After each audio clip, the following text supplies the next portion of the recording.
قرآن مجید میں اللہ تبارک و تعالی فرماتا ہے تمہارے لیے تمہاری بیویوں کے چھوڑے ہوئے مال میں سے آدھا حصہ ہے جبکہ ان کی کوئی اولاد نہ ہو، اور اگر ان کی اولاد ہو تو تمہاری بیویوں کے چھوڑے ہوئے مال میں چوتھائی حصہ ہے، تمہیں یہ حصہ ان کی وصیت اور قرض ادا کرنے کے بعد ملے گا۔ ایک سنت کے بارے میں سونے سے پہلے بستر جھاڑ لینا۔ حضرت ابو ہریرہ رضی اللہ تعالیٰ عنہ فرماتے ہیں کہ رسول اللہ صلی اللہ علیہ وسلم نے فرمایا جب تم میں سے کوئی بستر پر آئے تو اسے کسی کپڑے سے جھاڑ لے، اسے نہیں معلوم کہ بستر میں کیا موجود ہے۔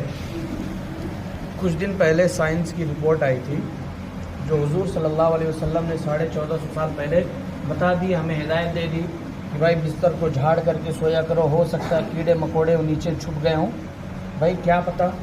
تو ابھی پچھلی کچھ دن پہلے کی رپورٹ ہے، سائنسداں نے کہا کہ بھائی سانپ کا آنا جانا اسی جگہوں پہ ہوتا ہے جہاں پہ انسان رہتے ہیں۔ انسان کی جگہوں پہ کیوں آنا جانا ہوتا ہے؟ کیونکہ جہاں انسان رہتے ہیں وہاں پہ کھاتے بھی ہیں، اور جو کھانے کا حصہ چھوٹتا ہے وہ چوہے کھاتے ہیں، چوہے اور مینڈک، ٹھیک، اور اسی چوہے اور مینڈک کو کھانے کے لیے سانپ آتے ہیں۔ تو کتنی بڑی ترتیب ذرا اندازہ لگاؤ، انسان جہاں رہتے ہیں وہاں پہ سانپ آتے ہیں۔ سانپ کیوں آتے ہیں؟ کیونکہ انسان کھانا کھاتا ہے، انسان کھانا کھا کے کچھ گرا دیتا ہے، کچھ پھینک دیتا ہے، اس کو کھانے کے لیے مینڈک اور چوہے آتے ہیں، انہی چوہا اور مینڈک کو کھانے کے لیے سانپ آتا ہے۔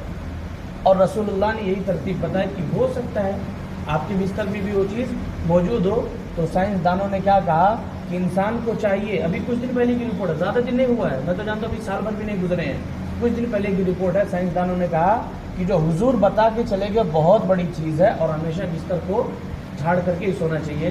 سائنسداں تسلیم کرنی ہے لیکن مسلمان تسلیم نہیں کرتا ہے، بات کیا دوست کو سمجھ رہے ہیں؟ مسلمان نہیں تسلیم کر رہا ہے، حالانکہ سائنسداں جو رب کو بھی نہیں مانتا، محمد رسول اللہ کو بھی نہیں مانتا، وہ تسلیم کر رہا ہے، لیکن ہمارے مسلمان نہیں جان دے بھائی یوں مار، ہلکا سا ہاتھ جہاں پہ سر رکھنا وہاں پہ ہلکا سا ہاتھ پھرا لے سو جاؤ، اس کے بعد تو بستر کو جھاڑنا بہت بڑی سنت ہے۔ دوسری بات، آپ خود خطرے سے بچیں گے، نہ کہ ہم بچیں گے۔ آپ کریں گے تو آپ بھی بچیں گے، ہم نہیں کریں گے تو ہم کہاں سے بچیں گے؟ خدا نہ خواستہ کوئی جو چھپے ہوگی ہم کو کاٹ لے گی، ہمارے لیے مصیبت کا ذریعہ بنے گی۔ تو بستر کو جھاڑ کر کے ہی سویا کریں۔ ایک اہم عمل کی فضیلت، جنت میں داخل کرنے والی چیز۔ رسول اللہ صلی اللہ علیہ وسلم سے پوچھا گیا کہ لوگوں کو سب سے زیادہ جنت میں داخل کرنے والی چیز کیا ہے؟ آپ علیہ الصلاۃ والتسلیم نے فرمایا اللہ تبارک و تعالی سے ڈرنا اور اچھے اخلاق، اور سب سے زیادہ آگ میں داخل کرنے والی چیز کے بارے میں سوال کیا گیا تو آپ علیہ الصلاۃ والتسلیم نے فرمایا منہ اور شرمگاہ۔ اس سے پہلے میں نے منہ کے اندر کا حصہ بولا تھا، ٹھیک ہے، یعنی زبان، منہ بھی وہی چیز ہے، ٹھیک ہے۔ اللہ کے رسول صلی اللہ علیہ وسلم نے صحابہ کو زبان پکڑ کے سمجھایا تھا۔ پتہ چل رہا ہے کہ معصوم بچے کو سمجھایا جا رہا ہے، سمجھ رہے ہیں؟ اللہ کے رسول نے زبان باہر کی، زبان کو پکڑا، اللہ کے رسول نے کہا یہ ہے سب سے زیادہ جو جہنم میں لے جانے والی چیز ہے وہ زبان ہے۔ اللہ کے اب اندازہ لگاؤ یار، صحابہ موجود ہیں، ابو بکر عمر بڑے بڑے صحابہ موجود ہیں۔ حضرت ابو بکر کے تعلق سے آتا ہو تو اللہ کے رسول کی باتوں میں بھی اشارے کو سمجھ جایا کرتے تھے، آنکھوں سے آنکھیں سے اشارے میں بات کر لیا کرتے تھے کہ حضور کی آنکھیں کیا کہنا چاہتی ہیں۔ ایسے بھی بندے وہاں پر موجود تھے، اس کے باوجود اللہ کے رسول نے زبان کو ایسے پکڑ کے سمجھایا، تاکید کے ساتھ بتائی کہ سب سے زیادہ جو جہنم میں لے جانے والی چیز ہے وہ زبان ہے۔ تو زبان سے لوگوں کو بچایا کیجیے۔ حدیث میں آتا ہے المسلم من سلم المسلمون من لسانه ویدی، مسلمان وہ ہے جو اپنے زبان سے دوسروں کو محفوظ رکھے، ہاتھ کا بھی تذکرہ ہے، ٹھیک ہے، لیکن سب سے زیادہ جو چیز جہنم میں لے جائے گی بتانا مقصود یہ کہ زبان ہے۔ اللہ کے رسول کی کئی احادیث اس پر موجود ہیں، کئی طریقے سے موجود ہیں۔ ایک گناہ کے بارے میں ازار یا پینٹ کو ٹخنے سے نیچے پہننا۔ رسول اللہ صلی اللہ علیہ وسلم نے فرمایا جو شخص غرور اور تکبر میں اپنے ازار کو ٹخنے سے نیچے لٹکائے گا، اللہ تبارک و تعالی قیامت کے دن اس کی طرف رحمت کی نظر سے نہیں دیکھے گا۔ اچھا، یہ غرور اور تکبر میں لٹکانے، حدیث میں جملہ ایسا ہے غرور اور تکبر میں لٹکائے گا جو، لیکن نارمل اگر آپ یوں ہی لٹکا دیتے ہیں، اگرچہ آپ کے اندر غرور اور تکبر نہیں ہے، پھر بھی آپ انہی میں سے ہوں گے، من تشبہ بقوم فہو منہ، آپ جس کی مشابہت اختیار کریں گے آپ کے لیے وہی مسئلہ پیش آئے گا۔ اسی واسطے میں بار بار پیچھے مڑ کے دیکھتا رہتا ہوں، بھائی کسی کا پینٹ ٹخنے سے نیچے نہ ہو سکتا، آپ لوگوں کو برا بھی دکھتا ہوں، میں اشارہ کرتے رہتا ہوں بھائی اوپر کرو اوپر کرو، ہو سکتا ہے، انسانیت اور بشر کا تقاضا ہے، لیکن بتانا میری ذمہ داری ہے۔ کل کو اللہ ہو سکتا ہے یہ بھی پوچھ لے مجھ سے، تو وہاں پہ موجود تھا، تو وہاں کا امام تھا، تیری ضرورت تھی، تو بتاتا تھا، تو میں اپنے آپ کو بھائی بری کر لے رہا ہوں. آپ برا مانے تو کوئی مسئلہ نہیں ہے اس میں، میں بتا کے اپنے آپ کو بری کر رہا ہوں تاکہ اللہ کل کو مجھ سے سوال نہ کرے. بھائی جواب نہیں دے پاؤں گا میں، ہو سکتا ہے آپ لوگ دے دیں لیکن میں نہ دے سکوں. ٹھیک، تو ازار اور پینٹ کو اپنے ٹخنوں سے اوپر کیا کریں. حدیث میں آتا ہے اللہ تبارک و تعالیٰ ایسے شخص کی نماز ہی نہیں قبول کرتا. یار نماز کسی اور کے لیے، رسول اللہ کے لیے بھی نماز نہیں. رسول اللہ بھی صرف درود ہے. نماز پڑھ رہے ہیں اللہ کے لیے. ٹھیک، نماز کس کے لیے پڑھ رہے ہیں؟ اللہ کے لیے. پینٹ آپ کا ٹخنے سے نیچے جا رہا ہے، اللہ کہہ رہا میں قبول نہیں کرتا نماز. اب اللہ سیدھا بولتا ہے میں قبول نہیں کرتا اب نماز. رسول اللہ کی باقاعدہ حدیث ہے اس شخص کی اللہ نماز کو قبول نہیں کرتا جس کا ازار ٹخنے سے نیچے چلا جائے. تو ٹخنے سے اوپر پہنا کریں، یہ ہماری چیز نہیں ہے، سمجھ رہے ہیں نا. سنت کی چیز ہے، کوئی میں اپنی زبانی صرف یوں ہی میں پابندی نہیں دلا رہا ہوں، بس میں رسول اللہ کی حدیث اس کے تعلق سے میں آپ کو سمجھا رہا ہوں، ورنہ آپ کی نماز بھی قبول نہیں ہوگی. دنیا کے بارے میں کامیاب لوگ کون ہیں؟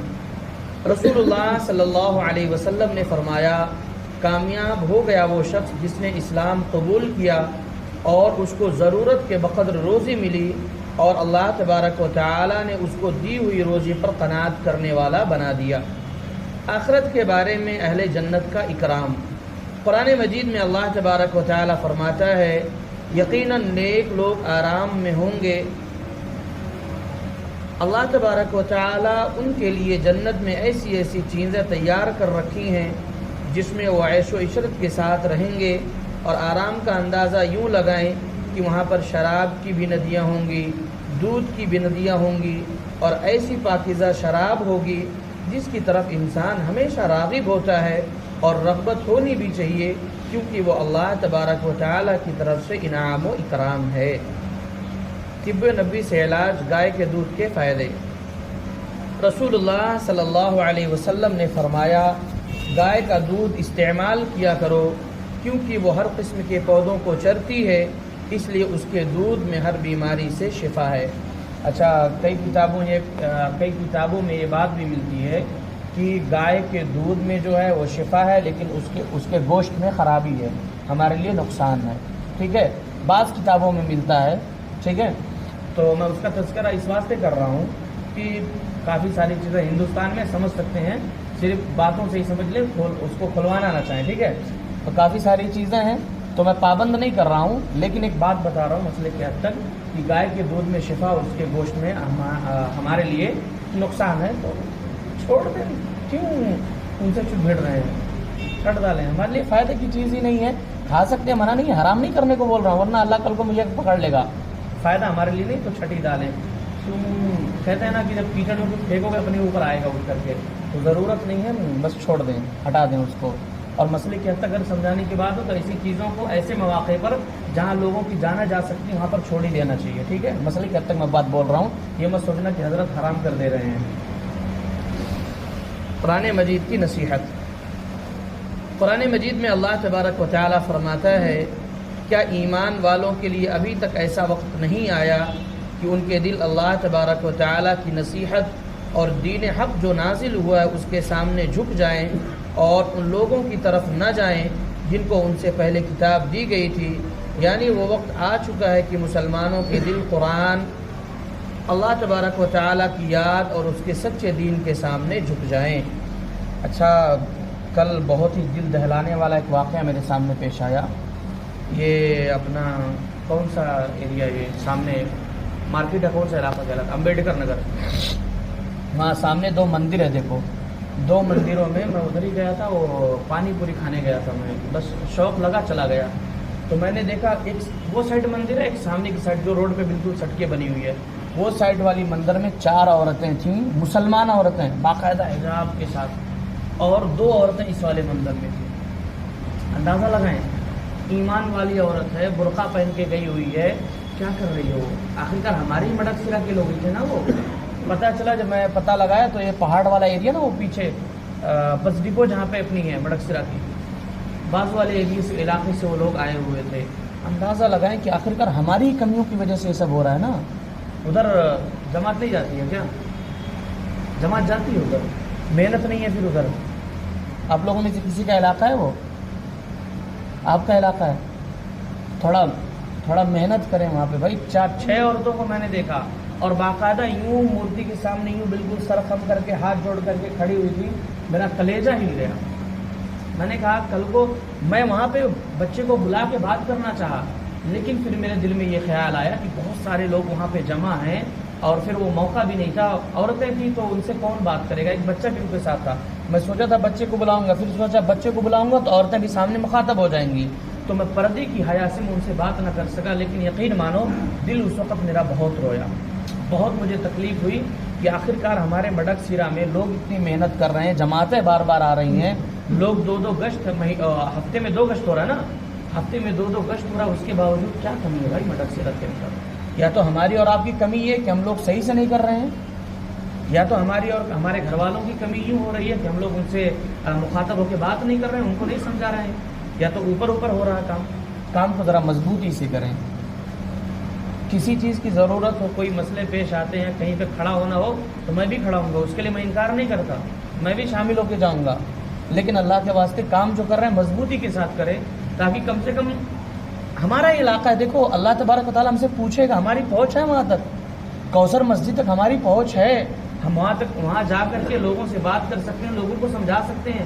اللہ تبارک و تعالیٰ ہم سے پوچھے گا. ہندو پور میں یہ کام ہو تو اللہ ہم سے نہیں پوچھ سکتا، ہماری حیثیت نہیں ہے وہاں تک جا کر کے وہاں پہ بیٹھ کر کے 1 مہینہ کام کریں، ٹھیک ہے نا. لیکن مڈک سیرا میں آپ کی حیثیت ہے کہ آپ بازو مسجد ہے، یہاں سے زیادہ ہوگا تو ایک 400-500 میٹر ہوگا، وہاں پر پہنچ کر کے محنت کریں. اللہ تبارک و تعالیٰ ہم سب کو عمل کی توفیق عطا فرمائے. الحمدللہ.